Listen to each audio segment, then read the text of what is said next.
बरसाया। तेरी कृपा को मैंने पाया, तेरी दया को मैंने पाया। तेरे नाम का सुमिरन करके मेरे मन में सुख भर आया।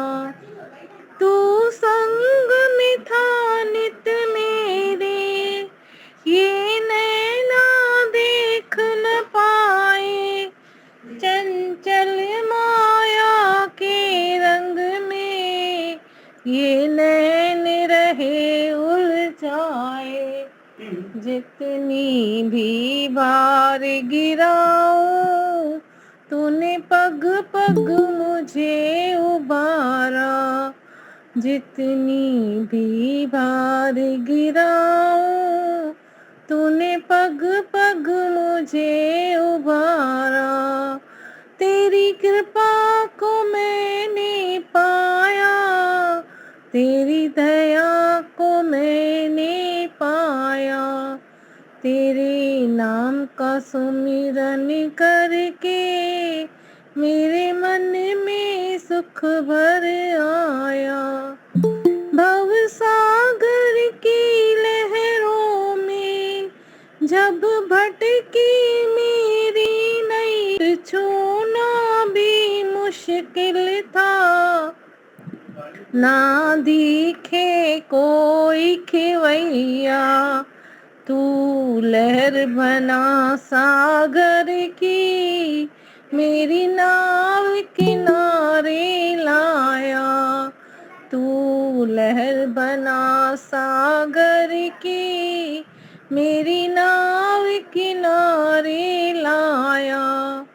तेरी कृपा को मैंने पाया, तेरी दया को मैंने पाया।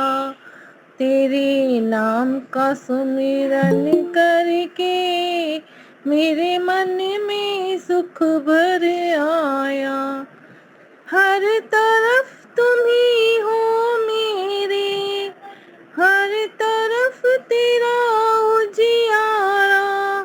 निर्लेख प्रभु जी मेरे, जब मैंने तुम्हें पुकारा।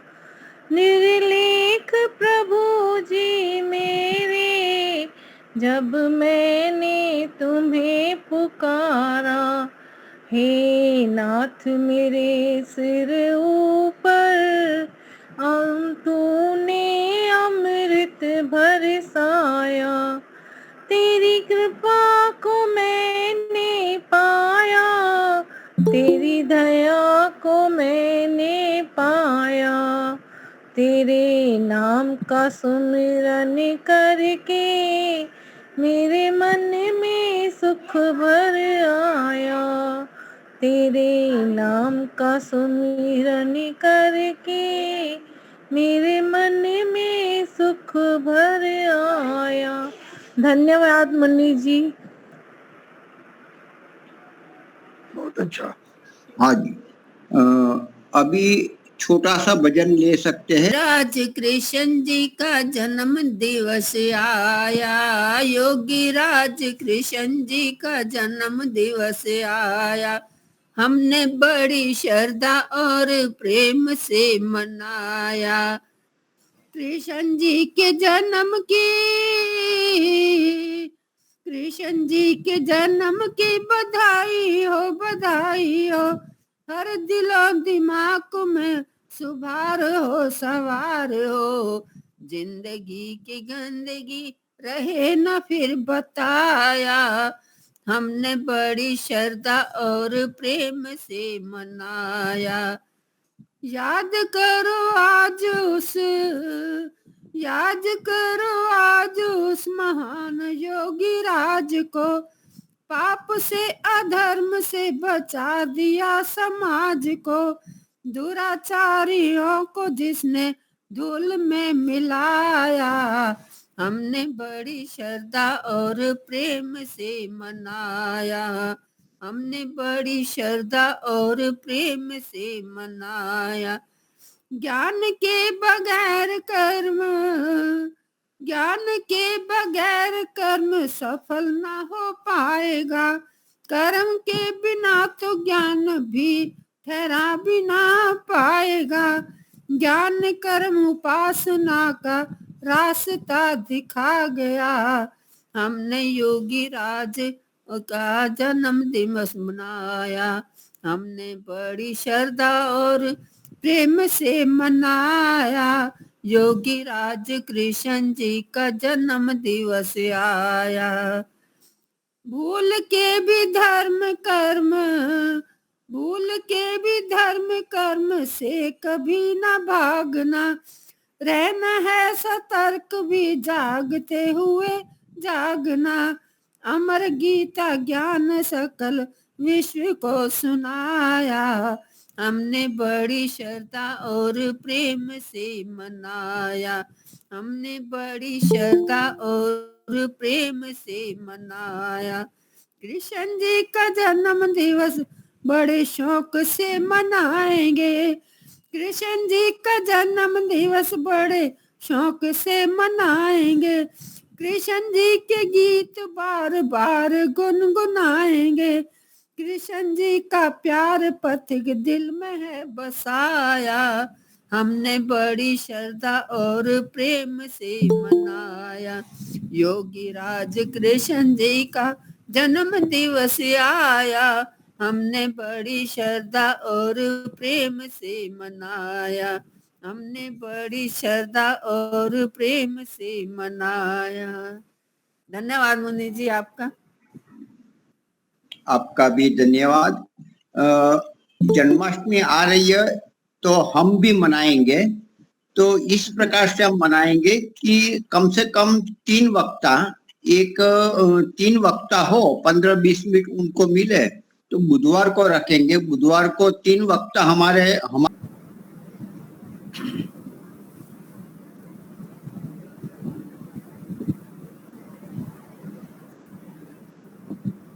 अपने इस कार्यक्रम को हम और आप मिलकर जिस श्रद्धा के साथ आरंभ करते हैं, आदरणीय श्री महेंद्र मुनि जी जो निरंतर जन जन तक वैदिक विचारधारा को पहुंचा रहे हैं, उनका अतुलनीय योगदान सराहनीय है। तो हम प्रथमतः ईश्वर का धन्यवाद करते हैं और आइए इस मंगलाचरण के साथ। ओम स्वस्ति पंथामनुचरेम सूर्याचन्द्रमसा विव पुनर्ददताघ्नता जानता संगमे मही जानता संगमे मही।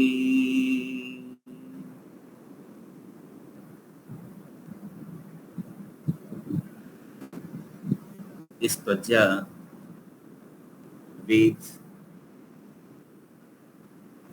विचारधारा में उपस्थित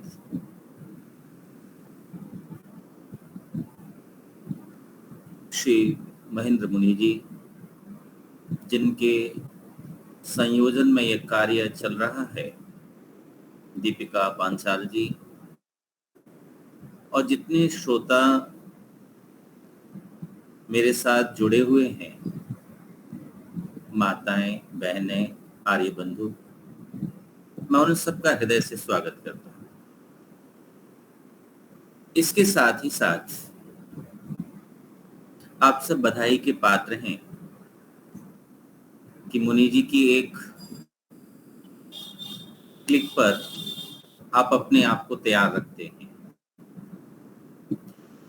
और आपकी लालसा, आपकी इच्छा शक्ति वैदिक वाङ्मय को जानने और पहचानने के लिए है। ये इच्छा शक्ति पर है, विचार शक्ति पर है। व्यक्ति को विचार महान बनाता है और विचार ही व्यक्ति को राक्षसी प्रवृत्ति की ओर ले जाता है, उसे गिरा देता है। विचार हैं जो गिरे हुए व्यक्ति को ऊपर उठा देते हैं, और विचार उठे हुए व्यक्ति को भी गिरा देते हैं।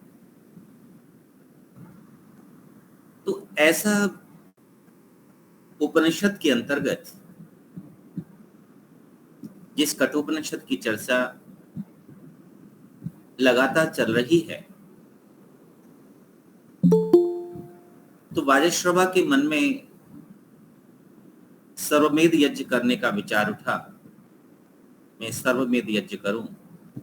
सर्वमेध यज्ञ अर्थात जो कुछ वाजश्रवा के पास है, वाजश्रवा उस सबको दान देना चाहते हैं, दान दे रहे हैं, परंतु वे पुत्र मोह में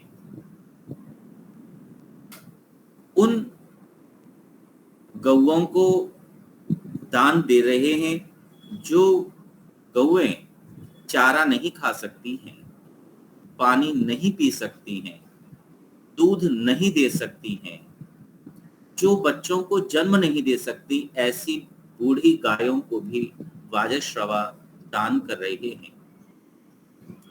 ये पिता का पुत्र के प्रति प्रेम है या मोह है? तो यह इस बात को जानने के लिए निरंतर यह कथा चल रही है कि हम जाने कि पुत्र मोह में ऋषि ऐसा कर रहे हैं कि बूढ़ी गायों को दान दे रहे हैं, या पुत्र के प्रेम में वे बूढ़ी गायों को दान देकर अपने पुत्र के लिए युवा और अच्छी अच्छी व्यवस्थित वस्तुओं को एकत्रित रख रहे हैं। इसी बीच में नचिकेता अपने पिता के पास पहुंचता है, और पहुंच करके नचिकेता अपने पिता से कहता है, पिताजी, जिस पुण्य के लिए आप दान दे रहे हैं, इस का फल पुण्य तो नहीं मिलेगा, पर पाप अवश्य लगेगा, क्योंकि जो वस्तु दान में देने के योग्य नहीं है, उस वस्तु को दान में दिया जाए। और ऐसा हम और आप भी देखते हैं कि जो वस्तु हमारे घर में, हमारे कहीं किसी स्थान पर रखी हुई है, हम उसे उठा करके दान दे देते हैं। मेरा भी नाम दानियों की श्रृंखला में, दानियों की पंक्ति में, दानियों की सूची में मेरा भी नाम होगा। किन्हीं को वस्त्र देने हो तो दुकान पर जाकर के जब हम कहते हैं कि कुछ वस्त्र दिखाओ, तो वस्त्र दिखाने वाला वस्त्र दिखाता है, और जब देखते हैं तो हम कहते हैं कुछ सस्ता हो तो दिखाओ। बोले किस लिए चाहिए? दुकानदार प्रश्न करता है, किस लिए चाहिए? तो कहते हैं हमें दान देना है। बोले ठहरो, अपनी दुकान पर दिखाने वाले व्यक्ति को रोकते हुए कपड़े की दुकान का व्यापारी सेठ कहता है, ठहरो, इन्हें वह दिखाओ जो उस अलमारी में रखा हुआ है। अलमारी में से निकलता है वो सस्ता सा कपड़ा जिसका कोई प्रयोग नहीं हो सकता, जो अनुपयोगी वस्तु है, अनुपयोगी वस्त्र है, उसका कोई हम मोल नहीं करते, कोई भाव तय नहीं करते, कोई वस्त्र हम हाथ डाल करके नहीं देखते कि हमें देना है तो क्या यह देने के योग्य है अथवा नहीं। हमने उन वस्त्रों को लिया और दान में दे दिया। बंधुओं, आप बड़े प्रबुद्ध श्रोता हैं, आप जानते हैं क्या ऐसा करना उचित है कि जो वस्तु मेरे योग्य नहीं है, मेरे उपयोग के लिए नहीं है, उस अनुपयोगी वस्तु को मैं किसी दूसरे के लिए दान में दे दूं, दूसरे के प्रयोग के लिए दे दूं? ऐसा दिया जाना मेरा मानना है कि निरर्थक है। और नचिकेता अपने पिता से यही कह रहा है, पिताजी, आप इन बूढ़ी गायों को दान में ना दें। लेकिन पिता अपनी क्रियाओं को, अपने कार्य को बढ़ा रहे हैं, तो नचिकेता पुनः बार बार कहता है, पिताजी, मुझे किसको दान में देंगे? मुझे किसे दान दोगे? पिता ने एक बार अनसुना किया, 2 बार अनसुना किया, तीसरी बार नचिकेता ने जब कहा तो कहा कि मैं तुम्हें मृत्यु को देता हूं। और हमारी कथा यहां से वहां तक पहुंच चुकी थी कि व्यक्ति जब देता है तो देने वाले के यहां कमी नहीं आती, पर लेने वाले का पेट नहीं भरता। और हमने उस राजा, जो रविन्द्रनाथ टैगोर ने एक बहुत सुंदर कथानक, एक कहानी लिखी कि जिसमें भिखारी भीख मांगता है और उसके मन में बहुत लंबे अंतराल से लालसा थी, इच्छा थी कि मैं भी कभी राजा से मिलूं तो राजा से यह मांगूंगा, वह मांगूंगा, और राजा से जब मांगूंगा तो मैं माला माल हो जाऊंगा। लेकिन पाशा उलट हो गया, उल्टी गंगा बहने लगी। राज्य में अकाल पड़ा तो किन्हीं ने कहा कि तुम यदि राजन अपने देश में, अपने राज्य में भिक्षा मांगो तो अकाल समाप्त हो जाएगा। राजा भिक्षा मांगने के लिए घर से निकलता है, रथ पर चढ़ता है, रथ पर चढ़कर के निकलने लगा तो मंत्री ने कहा कि क्षमा करें राजन, रथ पर चढ़कर के भिक्षा नहीं मांगी जाती, भिक्षुक बनकर भिक्षा वृत्ति के लिए सड़क पर पैदल चलना पड़ता है। राजा ने मंत्री की बात को स्वीकार किया और भिक्षुक का वेश बना करके और झोली डाल करके अपने गले में भिक्षा मांगने के लिए चल पड़े।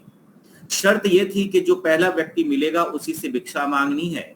और जब ये राजा भिक्षा मांगने के लिए नगर में निकलते हैं तो क्या देखते हैं कि सामने से एक व्यक्ति झोली लटकाए हुए आ रहा है। आज उस भिखारी ने भी राजा को देखा, अरे ये तो राजा है और राजा से मैं मांगूंगा। लेकिन राजा ने कहा कि देखो, तुम हर रोज प्रत्येक दिन भिक्षा मांगते हो, रोज भीख मांगते हो, आज मैं पहली बार ही भिक्षा मांगने के लिए निकला हूं, आज मुझे तुम भिक्षा में कुछ ना कुछ अवश्य देना। आज भिखारी जो रोज भिक्षा मांगता था सोचने लगा, मैं विचार करता था मैं राजा से मांगूंगा तो मेरा जीवन सदा के लिए कृतार्थ हो जाएगा, मेरा जीवन धन्य हो जाएगा, मुझे भिक्षा मांगनी नहीं पड़ेगी। आज राजा भी मिला तो इस वेश में मिला और भिक्षुक की भांति मिला, भीख मांगने वाला भिखारी निकला।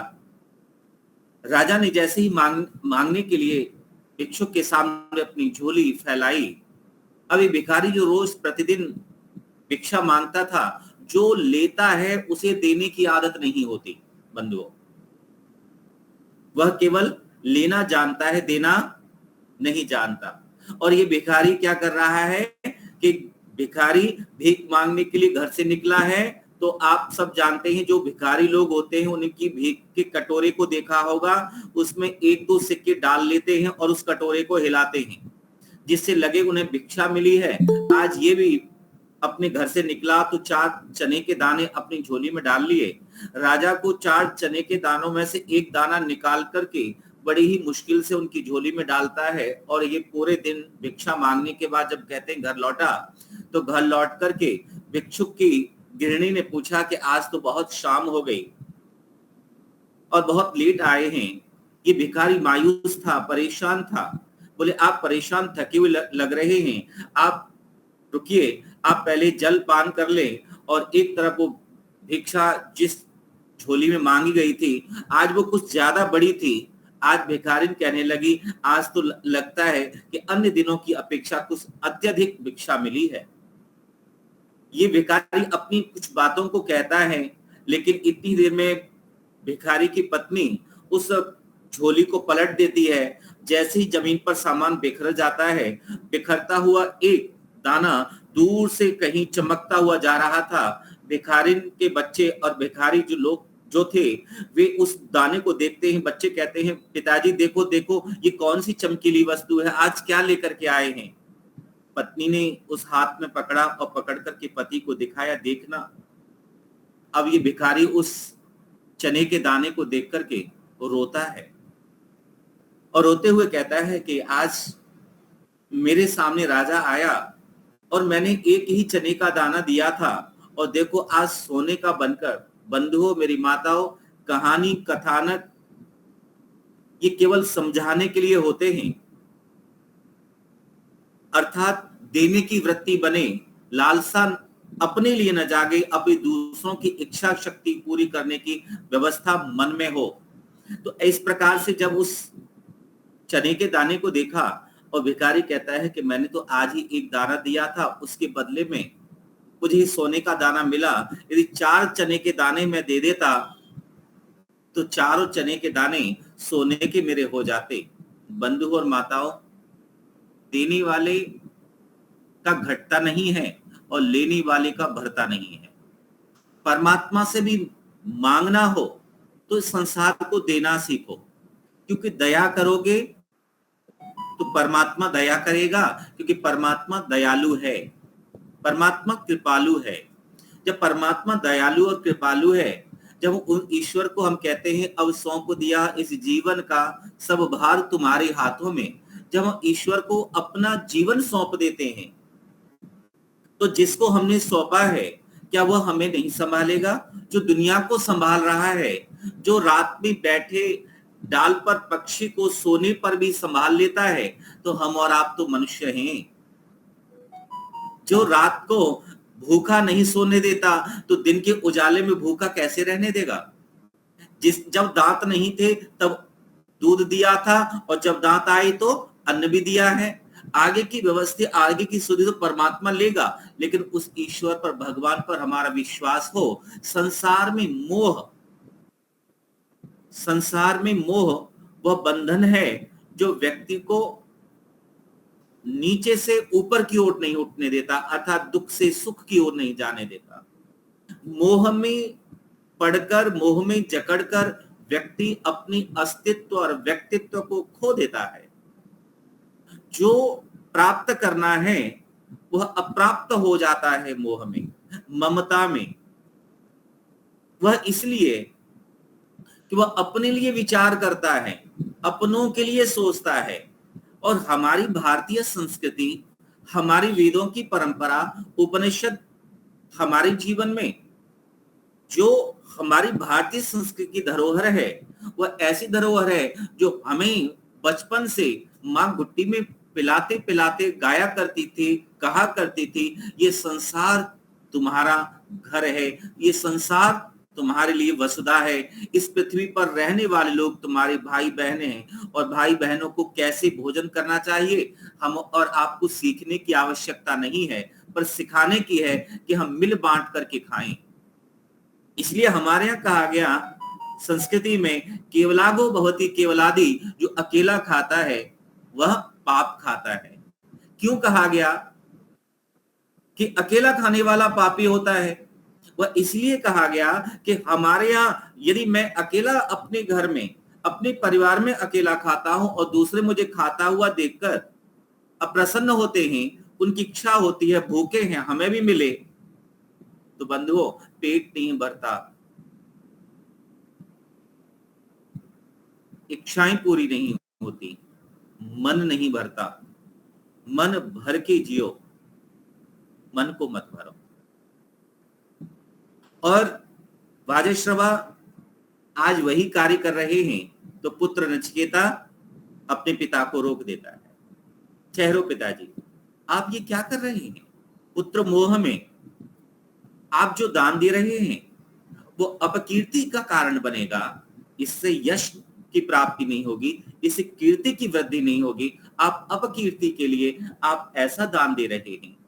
और क्रोध में आकर पिता ने पुत्र को मृत्यु को दे दिया, यम को दे दिया, जाओ मैं तुम्हें मृत्यु को देता। और बालक 3 दिन तक भूखा प्यासा यमाचार्य के द्वार पर, यमाचार्य के घर द्वार पर बैठा रहा। यमाचार्य घर में नहीं थे, और जैसे ही यमाचार्य घर लौटते हैं, ब्राह्मण वेश में उस ब्रह्मचारी को देखकर उस ब्रह्मचारी बालक से, नचिकेता से कहते हैं, बालक तुम 3 दिवस तक मेरे द्वार पर भूखे और प्यासे रहे, तुम 3 दिन के लिए मुझसे 3 वर मांग लो। बंधु माताओं, उस बालक ने, नचिकेता ने 3 वर जो नचिकेता ने यमाचार्य से मांगे हैं, उसमें प्रथम वर, पहला वचन, पहला वर, मेरे पिता मुझसे अप्रसन्न हो गए हैं, हे आचार्यवर, मेरे पिता मेरे घर लौटने पर मुझसे प्रसन्न हो जाएं, खुश हो जाएं। मुझे बस यही एक अभिलाषा है, यही मेरी एक इच्छा है, मेरा यही वर है, आप इस वर को देकर कृतार्थ करें। और यमाचार्य तथास्तु कहते हैं, अर्थात ऐसा ही होगा। हम सब जानते हैं कि जब कोई व्यक्ति हमसे क्रोधित हो जाता है तो उस क्रोध करने वाले को हम किसी ऐसे व्यक्ति से प्रार्थना करते हैं जो उनके क्रोध को शांत कर सके। यमाचार्य ऐसे विद्वान हैं कि जो अपनी विद्या से एक अज्ञानी को, एक ज्ञानवान को, एक आचार्य को, एक ऋषि को भी प्रसन्न कर सकते हैं। क्योंकि वाजश्रवा एक सामान्य व्यक्ति नहीं है, मूर्ख व्यक्ति नहीं है, परंतु पुत्र मोह में उन्होंने ऐसा किया। पुत्र प्रेम नहीं, मैं इसे पुत्र मोह कहता हूं। और कठोपनिषद मोह से ऊपर उठने की प्रक्रिया है। अभी पूज्य माता जी जन्माष्टमी पर कृष्ण की कथा, कृष्ण का भजन सुना रही थी, कमला हंस जी। और जब वो सुना रही थी तो मैं गीता की बात कहना चाहता हूं कि युद्ध बाहर से नहीं जीता जाता। बाहर के युद्ध को तो हम और आप बंदूकों से, तलवारों से जीत जाएंगे, परंतु युद्ध जीतना है तो अंदर से जीतिए। हमारे अंदर कितना द्वंद्व चल रहा है, कितना युद्ध चल रहा है। जब हमारा मन सात्विक होता है, सात्विक मन के सामने यदि हजारों करोड़ों रुपए भी मिल जाएं, दिखाई दे जाएं, तो उसे ठोकर मार देते हैं। वैदिक सिद्धांत वेद कहता है कि किसी व्यक्ति के धन को देखकर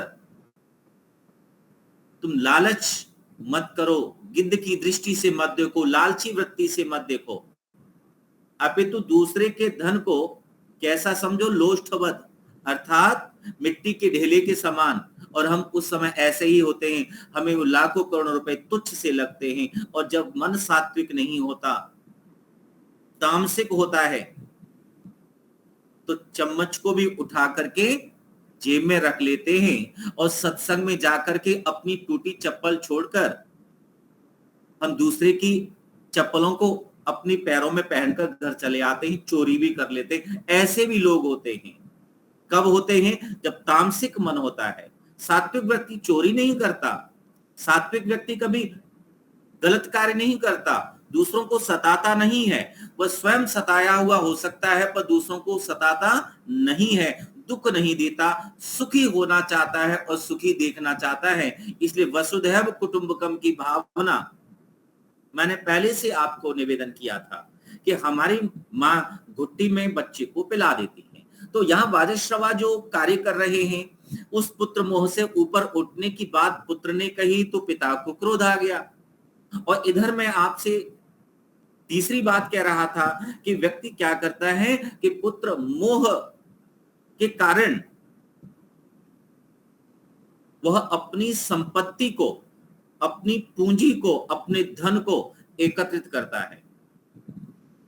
और मनुष्य है और मनुष्य की प्रवृत्ति कभी तो जागती है और एक समय आता है जब संतान के लिए जोड़ा हुआ धन, संतान के लिए बनाया हुआ घर, संतान के लिए खरीदी हुई गाड़ी, संतान के विवाह में लगाया हुआ धन, और उस समय जब अवस्था वृद्ध हो जाती है, शरीर जीर्ण शीर्ण हो जाता है, तब माता पिता एक बात कहते हुए नजर आते हैं, हमने तुम्हारे लिए कितना किया, हमने अपनी इच्छाओं की तिलांजलि दे दी, हमने अपनी इच्छाओं को नहीं देखा, अपने सुख भूल गए, परंतु तुम्हें कभी दुखी नहीं रहने दिया।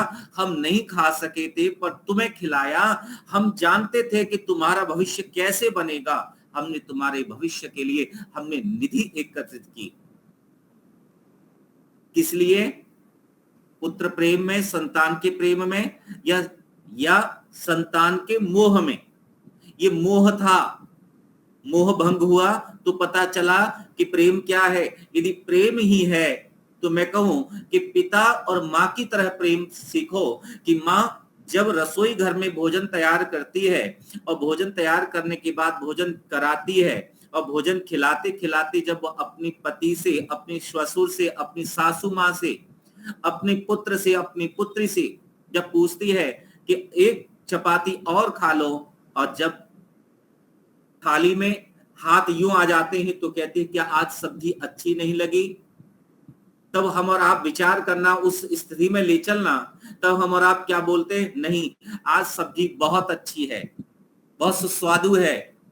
तब माँ बहन क्या बोलती हैं? जब अच्छी है तो एक और खाओ, एक और लो, और एक और लेने के बाद अब ध्यान रखना आप आगे की बातों पर, कि जैसे ही माँ भोजन कराने के पश्चात स्वयं भोजन की थाली परोसकर बैठती है और बैठ करके अचार के साथ सूखी रोटी खा रही है, जब परिवार ने देखा तो किसी ने पुत्र वधू को कहा, तो किसी ने माँ और किसी ने बहन, किसी ने पत्नी को कहा कि अरे आज क्या बात, थाली में आज भोजन में आज आपने सब्जी ही नहीं ली। तो क्या बोलती है माँ? देखो मेरी माँ सुन रही हैं, इस शब्द पर, इस पंक्ति पर सहमत हो तो एक बार अवश्य नतमस्तक होना, हृदय से स्वीकार करना। वो माँ कहती है कि आज मुझे भूख ही नहीं थी, खाने की इच्छा नहीं थी, लेकिन फिर मैंने सोचा कि रोटी बना ली है तो खा लूं, तो मैंने कहा अचार से खा लेती हूँ, अचार से अच्छी लगेगी। बंधुओं, कढ़ाई में, कुकर में वो सब्जी बची ही नहीं थी, क्योंकि उसने अपने लिए नहीं अपितु अपने प्रेम के लिए अपना प्रेम निछावर कर दिया। यह है प्रेम, ये मोह नहीं है, ये ममता नहीं है, प्रेम है जो अपने आप को खाली कर देती है, अपने आप को सौंप देती है, संतान के, परिवार के सुख को अपना सुख समझती है माँ, इसलिए वह अपनी सुख को भूल जाती है, अपना आप सौंप देती है। मैं एक बात और कहना चाहता हूं, समझने की बात है, जो मुझे प्रतीत हुआ, जो मैंने अनुभव किया, जो मैंने देखा, वो सामान्यतः मैंने देखा कि जब बच्चे का जन्म होता है, और जब बच्चे का जन्म होता है तो बच्चे के जन्म पर प्रसव पीड़ा से पीड़ित माँ अपने बच्चे को की ओर पीठ करके नहीं सोती, अपने बच्चों को अपने आंखों के सामने रखती है। कितनी ही पीड़ा हो रही है, कितना ही दर्द हो रहा है, उस दर्द को सहन करती है, मुस्कुराती है, बच्चे को स्तनपान कराती है, पर पीठ नहीं करती। और पिता जब बच्चे का भविष्य बनाने की बारी आती है तो पिता कभी पेट नहीं करता। मुनि जी, पेट नहीं करता, पेट नहीं दिखाता, मैं तुम्हारे लिए भूखा हूं, तुम्हारे लिए भूखा रहता हूं, मैं तुम्हारे लिए ठंडी रोटी खाता हूं, मैं तुम्हारे लिए दौड़ धूप करता हूं, मैं तुम्हारे लिए थकता हूं। कोई पिता नहीं करता, कोई माँ पीठ नहीं दिखाती। बंधुओं, जब संतान योग्य मिल जाती है तो वही योग्य संतान बड़े होकर के अपनी माता पिता को पेट और पीठ नहीं दिखाती। और जब ऐसा नहीं मिलता तो हम भाग्य को कोसते हैं कि हमें ऐसी संतान नहीं मिली जो हमारे बुढ़ापे का सहारा बनती। बुढ़ापे का सहारा संसार में पता नहीं कौन बनेगा, क्योंकि संतान का सुख तो भाग्यशाली लोगों को मिलता है, संतान का सुख भाग्यशाली लोगों को मिलता है, और संतान से सुख परम सौभाग्यशाली लोगों को मिलता है। संतान का सुख तो मिला, पर संतान से सुख मिले यह आवश्यक नहीं है। और इसलिए वाजश्रवा इस पुत्र मोह में ऐसा कर रहे हैं कि वे अपनी संतान के लिए बचा बचा के रख रहे हैं। पता नहीं जिनके लिए बचा रहे हैं वे संभाल भी पाएंगे या नहीं। पूत सपूत का धन संचय और पूत कपूत का धन संचय। यदि पुत्र सुपुत्र है तो धन एकत्रित करने की आवश्यकता नहीं है, और यदि पुत्र कुपुत्र है तो भी संचय की आवश्यकता नहीं है। सुपुत्र है तो कमा लेगा, कुपुत्र है तो बचा हुआ भी गवा देगा। संस्कार दीजिए, अच्छे कार्य की प्रवृत्ति बनाइए। आज हमारी प्रवृत्तियां लैपटॉप पर, मोबाइल पर हो रही हैं। हम पढ़ते थे तो उस समय हमारे आचार्य, हमारे परिवार के लोग कहते थे थोड़ा सा पढ़ लो, खेलने में मन रहता था। आज बच्चे पढ़ते हैं, माँ बाप कहते हैं थोड़ा सा खेल लो, और खेल क्या रहे हैं। मैं आज डॉक्टर के पास था, बैठी हुई थी, शिकायत चल रही थी, क्या बच्चा खेलता नहीं है। तो बच्चे से पूछा कि बच्चे आप खेलते हो? बोले खेलता हूं। बोले कितना खेलते हो? बोले बहुत खेलता हूं। बोले फिर भी तुम इतने कमजोर से दिखाई दे रहे हो। तो उसकी माँ ने कहा डॉक्टर साहब, ये जो खेल खेलता है वो आप नहीं समझ पा रहे। बोले क्या? बोले ये मोबाइल पर गेम खेलता है, ये फिजिकल गेम नहीं खेलता, फिजिकल वर्क नहीं करता। अभी तो कौन सा खेल खेल रहे हैं? मोबाइल पर खेल रहे हैं, मोबाइल चला रहे हैं। और मोबाइल में यदि एक वीडियो देखते हैं, दूसरी वीडियो पीछे से निकल के आती है। एक गेम यदि खत्म होता है तो दूसरा गेम शुरू हो जाता है। और इससे बच्चों की प्रवृत्तियां सामाजिक स्तर पर कम से कमतर हो रही हैं। उनका सामाजिक जीवन शून्य हो रहा है, पारिवारिक जीवन शून्य हो रहा है, अध्यात्म से कोई लेना देना नहीं है। वह केवल धन की दौड़ में, धन की प्यास में, धन की पंक्ति में, धनवानों की पंक्ति में अपना नाम लिखवाना चाहते हैं। परंतु बड़े बड़े धनवान भी इस संसार में धन छोड़ करके चले गए। धन जिसका है उसके पास रहेगा, और ये धन किसका है हम और आप सब जानते हैं। इसको वेद ने भी कहा, ईशावास्यमिदं सर्वम यत् किंच जगत्याम जगत। जो कुछ संसार में दिखाई दे रहा है वह सब परमात्मा का है। परमात्मा ने हमें भोगने के लिए दिया है। हम जब संसार में आए थे, शरीर नग्न था, परमात्मा ने बड़ी कृपा की, माता पिता के हृदय में ममता उत्पन्न की, प्रेम उत्पन्न किया। तो जन्म से पहले ही उन्होंने छोटे छोटे वस्त्रों को खरीद करके जन्म के पश्चात हमें पहना दिया। अरे इससे बड़ी कृपा और ईश्वर क्या करे। पेट नहीं भर सकता था तो मैंने आपसे पहले ही कहा था कि परमात्मा ने माँ के स्तनों में दुग्ध भर दिया। प्रसव से पूर्व माँ के स्तनों में दुग्ध नहीं होता, और जैसे ही प्रसव पूर्ण होता है, प्रसव के पश्चात, शिशु के जन्म के पश्चात माँ के स्तनों में क्या आ जाता है? दुग्ध आ जाता है।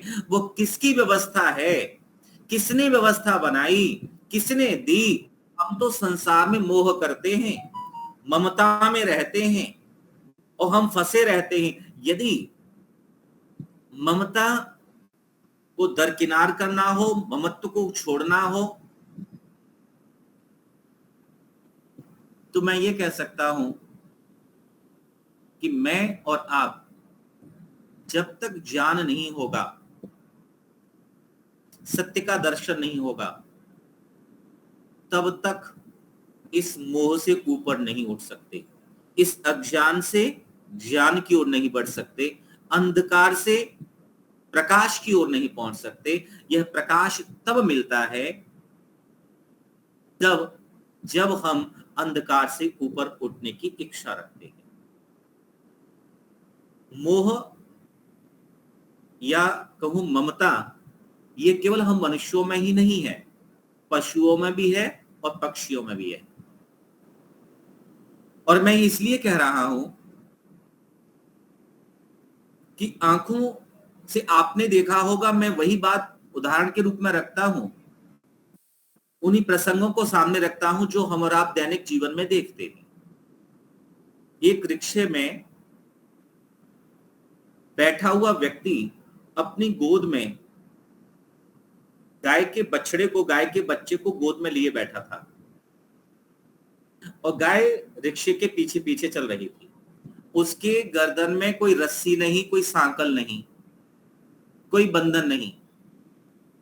बिना बंधन के, बिना रस्सी के, बिना सांकल के रिक्शे के पीछे पीछे गाय दौड़ रही थी। जैसे जैसे रिक्शा तेज चलता था वैसे वैसे गाय तेज चलती थी, और जैसे ही वो ढलान से ऊपर ढलान से नीचे रिक्शा जैसे ही तेज चला, गाय भी पीछे पीछे भागने लगी। और जैसे ही रिक्शा ठहर गया, गाय भी ठहर चुकी थी, क्योंकि वह उस अपने नवजात शिशु से, नवजात बालक से माताओं अत्यधिक स्नेह करती है, प्यार करती है। और कोई उस बच्चे के नजदीक आता है तो अपनी सींगों से भी उड़ेल देती है।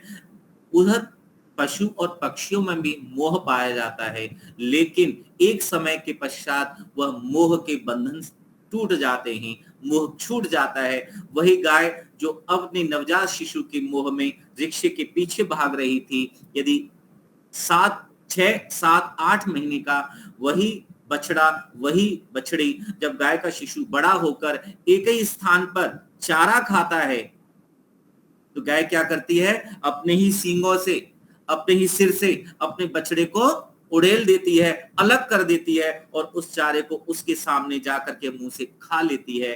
वो मोह के बंधन को तोड़ देती है। पक्षी जो दूर दूर से दाना चुन करके चोंच में लाते हैं, अपने बच्चों को खिलाते हैं। बच्चा जब उड़ने के योग्य होता है, उसे उड़ना सिखाते हैं। और एक समय आता है जब पक्षी का बच्चा उड़ता है, जिस पेड़ से उड़ा, उड़ते उड़ते उड़ते उड़ते कहां दूर चला गया पता ही नहीं चला। और वो चला गया, लौट करके नहीं आया। लेकिन उस पक्षी ने दुख नहीं मनाया कि मेरा बालक, मेरा बेटा लौट कर गया। वो उसी स्थिति में खुश हो गया, ये मेरी स्थिति है। यह है वह स्थिति जिस स्थिति में मनुष्य सुखी रह सकता है। अन्यथा दुख के कारण है, दुख का बंधन है मोह। मैंने कृष्ण के विषय में कहा था, बाह्य युद्ध को जीतना आसान है, आंतरिक युद्ध को जीतना मुश्किल है। और बाहर की दुनिया से लड़ना आसान है, अंदर की दुनिया से लड़ना मुश्किल है। परंतु अंदर की दुनिया आपकी कैसी हो? अच्छी हो। जब अंदर से अच्छे होंगे, अंतःकरण स्वच्छ होगा, पवित्र होगा, पवित्र मन होगा, तो हमें संसार पवित्रतम दिखाई देता है। उस प्रभु के संसार को देखते हैं तो प्रभु बसता हुआ दिखाई देता है। इसलिए हमने पेड़ और पौधों में भी भगवान देखा, पर लोगों को पत्थरों में भगवान दिखाई दिया, क्योंकि ईश्वर का तो कण कण में वास है। जो पहाड़ की ऊंची चोटी का जो पत्थर है, जब रगड़ खाते खाते, पानी के थपेड़े खा करके, परिश्रम के बाद जब जलधारा के साथ में मैदानी भाग में पहुंचा तो चिकना हो गया। और बंधुओं, उस पत्थर के टुकड़ों को उस जब एक आकार मिल जाता है तो कोई उसे शिवलिंग कहता है, कोई शिव कहता है, और उठा करके अपने घर ले आता है। अरे पत्थर को उठा करके तो घर में ला करके तुमने भगवान बना दिया, और भगवान के चरणों में बैठकर तुम इंसान भी नहीं बन सके। पत्थर भगवान बन गया, पर इंसान नहीं बन पाया। और इंसान को बनाने के लिए हमारे आचार्य विद्वान प्रयत्नशील रहते हैं। मैं रात्रि को 11 बजे, एक आचार्य जो संस्कृत व्याकरण के बहुत अच्छे विद्वान थे, गुरुकुल पौधा के स्नातक हैं, रात्रि को जब मैं लौट रहा था, अचानक रास्ते से जा रहे थे, तो उन्होंने रोक करके प्रणाम किया। प्रणाम करने के बाद मैंने उनसे पूछा, आज रात्रि में?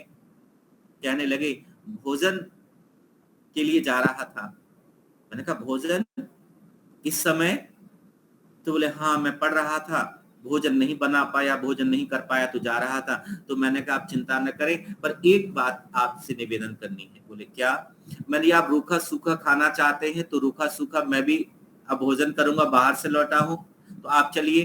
पहले थोड़ा सा उन्होंने नानुकुर की, लेकिन बहुत ही सज्जन व्यक्ति थे, वे आ गए। और हम जैसे भोजन करने के लिए बैठे तो मैं उनसे यही कह रहा था कि गृहस्थी के दरवाजे पर, द्वार पर आकर अतिथि यदि भूखा चला जाए तो गृहस्थी को पाप लगता है। गृहस्थी को पाप लगता है, भूखा अतिथि चला जाए। इसलिए हमारे यहाँ अतिथि यज्ञ रखा गया। वैदिक विचारधारा, वेद की परंपराएं तो बड़ी ही अनुकूल है मनुष्य के। मनुष्य को मनुष्यत्व से ऊपर उठकर देवत्व प्रदान करती हैं, देवता बनाती हैं हमारी विचारधारा, हमारी संस्कृति, हमारा धर्म। जो आए हुए व्यक्ति को अतिथि देवो भव, उस व्यक्ति को देवता के स्वरूप में देखते हैं कि अतिथि मेरे देवता के रूप में आया है। बंधुओं, ऐसा ना हो कि जो भिखारी भीख मांग रहा है, वो भिखारी भीख मांगता हुआ कटोरा दिखा रहा है कि बंधुओं मैं भी बिना कटोरे के कभी था, जो इस जीवन में कटोरे वाला बन गया। कहीं तुम भी ऐसा मत करना कि ये कटोरा मेरे हाथ से निकले और तुम्हारे हाथ में आ जाए, ऐसा ना हो। और ऐसा तब होता है जब हम केवल और केवल लेने की भावना रखते हैं और देने की इच्छा नहीं रखते। और इधर यमाचार्य अपने द्वार पर आए हुए उस नचिकेता को देख करके कहते हैं, ये नचिकेता, यदि तुमने वर नहीं मांगा, मैंने वर नहीं दिया, तो मुझ गृहस्थी को, आतिथेय को पाप लगेगा। और उस पाप से बचने के लिए यमाचार्य नचिकेता से पूछते हैं, बताओ तुम्हें क्या चाहिए, मांगो। और नचिकेता, जब मैंने पहले ही से ही आपसे कहा, आप सुन रहे हैं कि मुझे कुछ नहीं चाहिए आचार्य जी, मुझे तो मेरे पिता की प्रसन्नता लौटा दो। आज पिता की ही प्रसन्नता तो संतान को नहीं चाहिए। भाग्यशाली हैं वे लोग जो अपने वृद्ध माता पिता को प्रसन्न होता हुआ देखना चाहते हैं। और जब तक माया है, माता पिता अच्छे लगते हैं, और जब माया नहीं होती तो माता पिता भी अच्छे नहीं लगते। अरे माता पिता थोड़े से में ही अपने बच्चों को पाल लेते हैं, और बहुत कुछ होकर के भी माता पिता को बच्चे नहीं पाल पाते, बच्चे रख नहीं पाते। दुख होता है, दर्द होता है, पीड़ा होती है कि हम अपने ही माता पिता को अपने साथ नहीं रख पाते। लगता है कि हमारे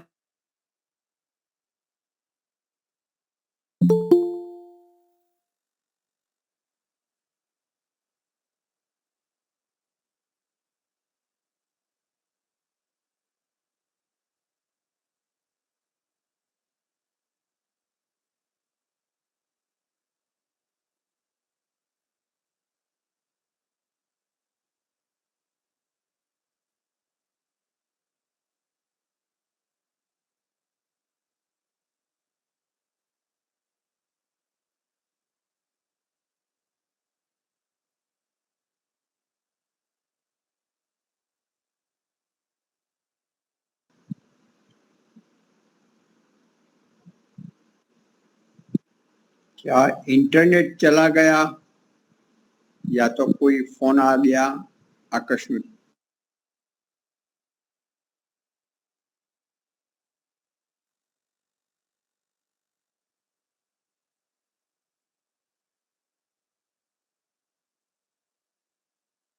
भावनात्मक पक्ष लेकर के हम जुड़े हुए थे, और हम उन बातों को आत्मसात कर रहे थे, सुन रहे थे, जान रहे थे।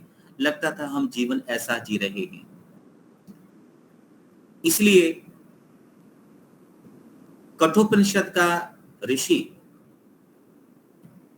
वाजश्रवा अपने पुत्र के लिए यमाचार्य को देखकर अपना कार्य करता है, क्रोध में आकर के कह देता है, मैं तुम्हें जाओ यम को देता हूं, मृत्यु को देता हूं। और पुत्र क्रोधित नहीं होता, गुस्सा नहीं करता, अपितु पिता की आज्ञा का पालन करने के लिए वह यमाचार्य के पास पहुंचता है, और यमाचार्य से जो वर मांगने की बात कहते हैं उसमें अपने पिता की ही प्रसन्नता मांगता है। बंधुओं, मैं ये कहूंगा, ये मेरा पहला अध्याय, ये पहला कार्य जो उपनिषद कह रहा है कि मोह और ममता से ऊपर उठें, क्योंकि कठोपनिषद मोह और ममता से युक्त है पिता के कारण। और नचिकेता आत्मज्ञानी है, आत्माभिलाषी है, वह ज्ञान प्राप्त करना चाहता है, अगले वर में नचिकेता क्या मांगना चाहता है, अगले वर्ग की चर्चा हम अगले सत्र में करेंगे, क्योंकि समय पूरा हो गया है, ठीक 5 बज गए हैं। और मैं आप सभी को हृदय से वंदन करता हूं, आपका हृदय से स्वागत। आप सभी इस अंतर्जालीय माध्यम से हमारे साथ जुड़े, और इसमें सबसे बड़ा जो कार्य है वो हमारी बहन दीपिका पांचाल जी करती हैं, जो सबको जोड़ती हैं। और कमाल की बात है, वो जो कुछ बोला गया है उसे सब रिकॉर्ड कर लेती हैं। हमसे तो रिकॉर्ड होता ही नहीं है, लिखा भी नहीं जाता, पर वो रिकॉर्ड कर लेती हैं। मानो वो तो ऐसी चिप बनाई है कि वो हमें हमारी ही चीज लौटा देती हैं। तो मैं नमन बहन को करता हूं। बहन मोजी का बहुत बहुत आभार, आपने मुझे याद किया। बहुत बहुत धन्यवाद। आपका भी बहुत धन्यवाद। कुछ समय इंटरनेट चला जाता है तो थोड़े विचलित हो जाते हैं, लेकिन परमात्मा का इंटरनेट लगता नहीं, चला जाता है, वो भी जानते भी नहीं। तो वो चलाना, सब कुछ छूटे वो न छूटे, ऐसा प्रयास होना चाहिए। तो इसके लिए हमारी ये जो वैदिक प्रज्ञा व्याख्यान माला में है, तो आप उपस्थित रहे तो रिफ्रेश होते रहे, रोज रोज प्रतिदिन होते रहे, और धीरे धीरे वही हमारी संपत्ति बनकर हमें भविष्य उज्जवल देगी। खूब खूब धन्यवाद। कल के लिए अपने संस्कृत कक्षा चलेगी। परसों बुधवार है, तो 2 या 3 वक्ता हमारे में से होंगे। शुक्रवार को भी योगेश्वर कृष्ण जन्माष्टमी के विषय में भी श्रुति बहन जी और लीला बहन जी, आप भी लगभग तैयार होके बोलेंगे। तो 2 दिन ऐसे वक्ता के रूप में योगेश्वरी माता जी कल संस्कृत, फिर 2 या 3 वक्ता बुधवार को, और गुरुवार को छुट्टी रखेंगे जन्माष्टमी।